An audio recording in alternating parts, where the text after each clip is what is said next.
এই দেখো আজকে হুলুলুলু ভূতকে নিয়ে আইছি, এবার এই ভূতকে দিয়ে সবাইকে ভয় দেখাবো। দেখো এটা হচ্ছে আমার পেয়ারা ভূত। চলো এবার দোকানে যাই, দোকানদারকে ভয় দেখায় মজা খাবো। হাই হাই, কি উত্তরপাড়ার সোলমিয়া আমার দোকানের দিকে সব কিছু বাকি নিয়ে আমার এই ফকিরনি বানাই দিছে। আরে দোকানদার দেখি হিসাব করতেছে, চুপি চুপি দোকানে যাই, দোকানদার যেন টের না পাই। খাও মাও খাও হু।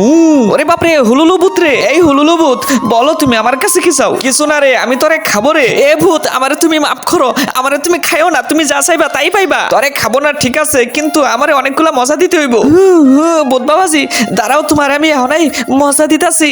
কি মজা? দোকানদার ভয় পাইছে। নারিকেল জেলি দিলাম, আরো দিলাম পটু ক্যান্ডি, এবার দিতাছি সামাই ভাজা, আরো দেই আমসত্তা, ব্যান্টিনের ক্যান্ডি দিলাম, গাজর ভাজা দিলাম, হাগু ক্যান্ডি দিলাম, আরো দিলাম পাপড় ক্যান্ডি। এই নাও ভূত বাবাজি, এবার তুমি আমার দোকান থেকে চইলা যাও। যাবো রে যাবো, এবার তুই তোর চোখ বন্ধ কর রে। এই যে বন্ধ করছি। বন্ধুরা এবার আমি মজা নিয়ে যাই, আর তোমরা সবাই লাইক সাবস্ক্রাইব করো।